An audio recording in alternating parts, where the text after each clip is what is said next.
Hello, and welcome to the Unsung CX Heroes podcast, where we take a brief but deeper look into the practical world of a customer experience professional, someone you might not have known about or heard about, but hopefully, after the next 10 to 15 minutes, you certainly will. I'm Carl Charisse, founder and principal of Horizon CX. We help organizations large and small to get started along the customer-centric pathway or to improve the customer experience by better understanding customers' needs through listening to the voice of the customer and deriving key insights that will help drive the business forward. So today I have the pleasure of introducing a good friend and colleague and someone who also happens to serve on the Horizon CX training and delivery team, Mr. Jim Bass. Welcome, Jim. Thank you, Carl. Great to be here. Thanks so much for inviting me. No problem. Jim is a customer experience strategy and innovation leader. He's a certified customer experience professional, a consultant with Designing the Difference, a frequent blogger, a speaker, an author, and for many years, an experienced CX professional, and also a genetic genealogist of all things, and a composer. Did I leave anything out, Jim? I think you got it all. Thank you. I'm sure there's more, but we'll get to that later. I'd like to first start out today by asking you to just briefly describe when and how you got into this exciting world of customer experience management. I've been in some form of customer service and or experience for, since I was a teenager. So I've always had some kind of a customer service bent to what I do, but probably really getting into what we call customer experience now. It really wasn't called customer experience at the time when I was doing it, but I started working at McKesson Corporation around the year 2000. And by the year 2010, I was managing a technical support team that also had customer advocates and customer loyalty and customer education. And so it really was just about doing good business, doing the business the right way, and listening to customers and just trying to provide the highest level of service to achieve that high level of satisfaction. I mean, just simple things like how we talk, how we respond, and how quickly we turn things around. But with a big company like McKesson, there were also other challenges because there are multiple business units, and one solution was being sold to the customer, but it was actually 10 different business units behind the scenes. So really learning how to listen to the customer, but be more proactive and give them solutions that help them not have to engage with the company. And that's really just how I got my start in it. Then it was into surveys, and then eventually we began to learn about net promoter systems and VOC programs, and then the whole discipline of customer experience became into vogue and became more formalized. Yeah. A lot of our listeners will be in either a B2B or B2C business. What do you think? Is there a real difference between B2B and B2C, do you think? Or is it the concepts really apply? I know the concepts apply to both, but what do you think the real difference is? Yeah, so I think you're right. Yeah, the concepts really apply to both, but because of the way you service and face the customer, I think with B2B, it adds a different layer, which makes it a little more complex for businesses to really improve the experience. When you're working face to face with a customer in a B2C environment, or voice to voice, it's easy to see where you've messed up and where things can be fixed very quickly. You can see it, but in a B2B environment, you may not see it. You may just see data. And then I think what happens is we become so enamored with data that we kind of forget what's behind the data, and we stop looking at the people behind the data. So I think that's where some of the complexity comes, is we really lose sight of who the true customer is in a B2B environment, whereas in B2C, it's almost right there in your face. Yeah, thanks for that, clarification, because I know a lot of people kind of still wonder about that. So I want to move on a little bit here. On your website, Designing the Difference, you describe a perspective on CX that is improving the customer experience doesn't always have to be a daunting or expensive venture. You say businesses can improve revenues and profitability by making a few simple changes in behavior, communication, listening, acting. Also, you frequently mention sometimes in your blogs or social posts that the best way to cultivate customer loyalty is act on feedback. So with that as a kind of a backdrop, I know I've said a lot of words there, but the first question that comes to mind here is, what are some examples of simple changes that can bring about significant experience improvements without having to invest heavily or break the bank, as they say? Yeah, and that's a great question, and it's one that I do talk about a lot. And as you mentioned, it's really part of my POV of customer experience. A lot of this I really learned when I was cutting my teeth on experience at McKesson, and it was because I had no funds. I didn't have a budget. So each year our business grew and our customer base grew, and every year I was told you've got to do more with less, and so that made me have to think of things differently. It made my team to inspire me to think of things differently. So, there are a lot of things that we can do to improve experience that don't require capital investments. But what's really funny is that it seems like a lot of times we would rather do the capital investments because the work of customer experience is really around behaviors. And so some of those things that we can do to change and deliver an experience that doesn't really require, a lot of expense or time are going to be, first of all, the language that we use. So using words that are the customer's vernacular, the customer's vocabulary. When we use words and acronyms from our business perspective, and we talk to our customers, and we're using these words and these terms and these acronyms that don't make any sense even to a new employee that walks into your company, it definitely doesn't make sense to your customer. But the subliminal message that's sent to the customer is, you need to get with our program. And it kind of tells the employees too that it's okay to do this, and our customers should get with our program. But when we start turning the words around to be the things that the customer understands and words that they use, then it tells the customer another message, and that is, this company cares about me, and they're getting with my program. I don't have to get with their process and their language and their ways of doing things. So just some of the words we use. One of the things we learned, like an example at McKesson, was you never tell the customer this is a known defect, because the first thing they say is, known to who? It wasn't known to me. Why don't you guys tell everybody everything? You tend to cover everything up and you hide things you don't want, and it turns into this big spiral of mistrust. So as soon as we change the word from known defect to, this has been identified as a defect and it's in our tracking system, and your customer advocate will reach out to you after this call to give you a status on that, that kept the conversation flowing. It didn't create the defensiveness, and it helped the customer realize, oh, this is already something that they're working on or they're getting ready to work on, and there's a way for me to understand what we can do about it. So our language is really important. Sometimes it's just a process change in the way we communicate. So for example, if you're closing out a service ticket, you've had an engagement with your customer, maybe it's gone on for a few days and you've gone back and forth and now you've finally gotten it solved. It's so easy for the company to just close that ticket out and move on. I solved the problem, everything's good, we're moving on. But stop and have a conversation with the customer. Make sure they understand what you did to fix the problem.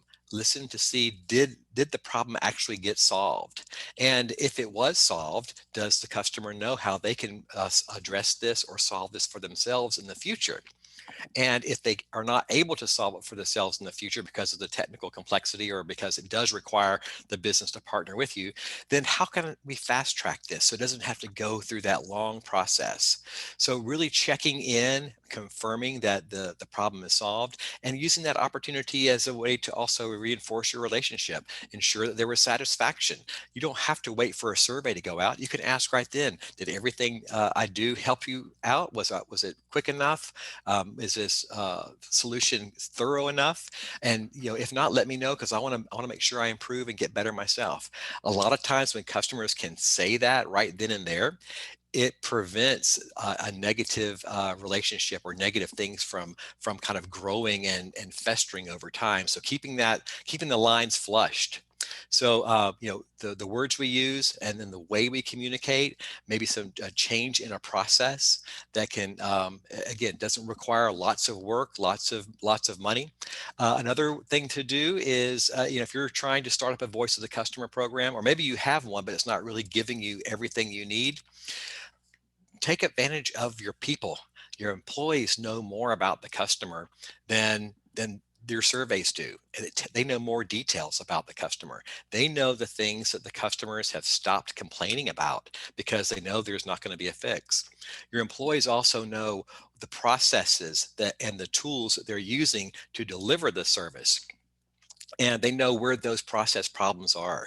They know what things could be better handled, things that could be better finessed, or defects in the process or the product that need to be fixed, that create all of the back and forth and the need for assistance. So those are just three places you can go to immediately just to understand and to be able to communicate better. Wow, that's great. Thanks for sharing all those. They sound, I mean, it's almost like, no brainer, right? It seems it's rather logical, right? To think about those things, but we don't often stop and think. We think we have to spend lots of money in order to get some of these things. Well, yeah, and part of it is, the things I just kind of mentioned are behaviors. Yep. Yep. And it's so much easier to just put a tool or a process or a technology or more resources after the situation than going and getting to the behaviors. Yeah. And so one of the things I've noticed over time is that so many companies want to, they want to put all this technology, all the omni-channel, all these different tools out there, but the basics still are not there. And until your basics are there, those tools aren't going to really help you out. Well, I know that from being a musician. You got to know the basics first before you can be confident at the rest of it. That's All right, right. I want to move on to something here because you did mention here something about customer loyalty. So I've sort of couple kind of two questions in one here. What does it mean to cultivate loyalty, and how does that impact? How does acting on customer? Because you said in one of your blogs that the best way to cultivate customer loyalty is act on the feedback. So what does it mean to cultivate loyalty, and how does acting impact that? Oh, great. I love this question. And thank you for asking this one too. So cultivate. So you think about the word cultivate, my mind goes right to gardening and farming. Right. So you think about your gardening or your farming, you're not just running out in the yard and throwing seeds out and just hoping everything grows, right? You want things to grow. You want your plants to grow. You want to have a harvest. So there is planning that goes into it. I mean, you're planning out where you're going to have the garden or the acreage that you're going to farm. You're lining out the rows. You're planning what's going to go where. You're looking at what areas are shaded, which areas have full sun. You're thinking about how you're going to irrigate or water these plants. You're thinking about the ways that you're going. What kind of pesticides are you going to use? Are you going to use something natural and organic? And so, and then even after you plant that, you go through all that. You don't just plant it and walk away. You have to weed it, you have to water it, you have to feed it. And this goes on day after day after day. And depending on other conditions, if it rains a lot or there's a storm or there's a drought, you're going to have to step up or change the way you are doing that maintenance of that garden. If you want to spray pesticide or go out there and pick the bugs off the plant yourself. So cultivating is I love the word about cultivating loyalty because it's not a once and done. It's a continual act. It's a very purposeful, very designed type of an exercise.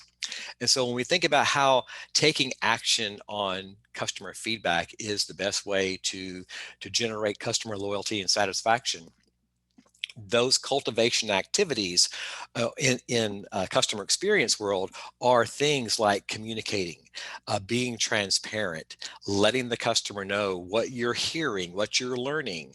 Not just keeping all your survey data and your voice of the customer data to yourself, but you're sharing it back and you're saying, here's what our customers are telling us, and here are like the top 3 issues, and here's what we're doing about those things, and then engaging them maybe into the solutions, because sometimes the worst thing you can do is just take the complaint and then go try to fix it. Even better though, take it and go back to the customer and ask them how they would like to see this deployed? What are the things that they would like to see? If they're saying your product is, kludgy or it doesn't flow right, engage them into what should it look like, and then let them know how you're coming along in your progress. And then when it comes time for testing, invite them to test it with you as an alpha tester or a beta tester.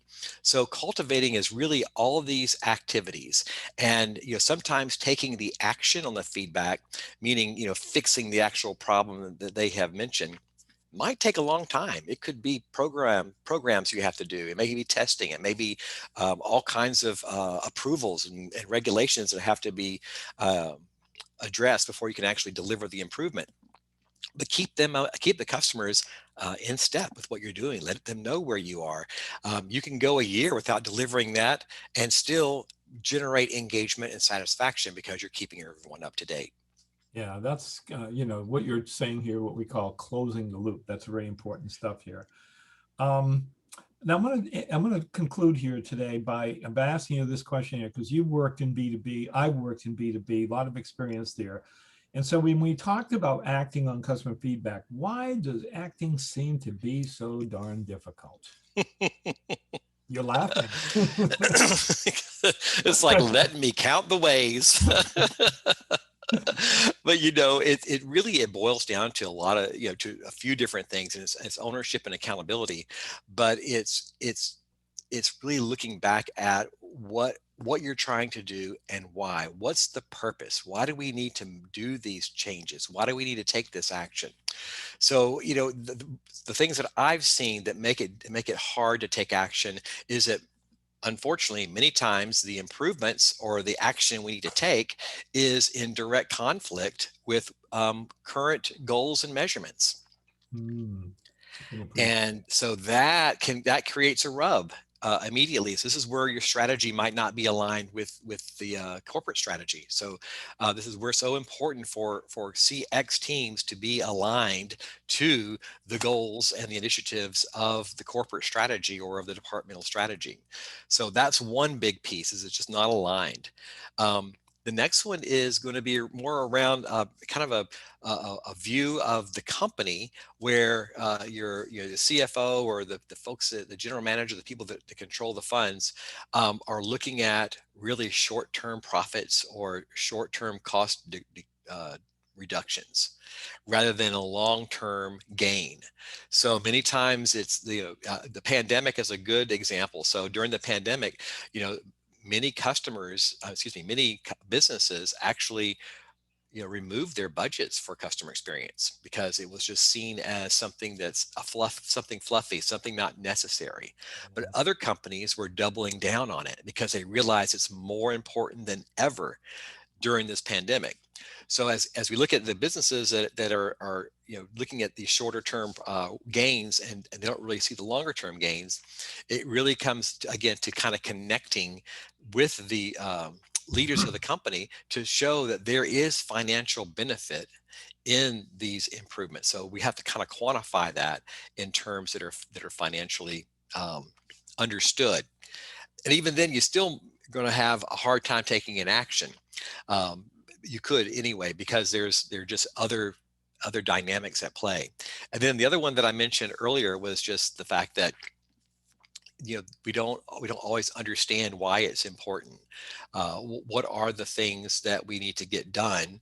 And sometimes these actions might not be easy, because now we're talking about behaviors, and behaviors, that's touchy feely stuff. I don't know how to deal with behaviors, and I can't control people's behaviors, and I shouldn't be expected to control behaviors. But we do want to engage people. We want to understand what we're doing and why, and really help the organization really understand where we're trying to take this, and what actions need to be taken so that we can achieve better financial results in the end.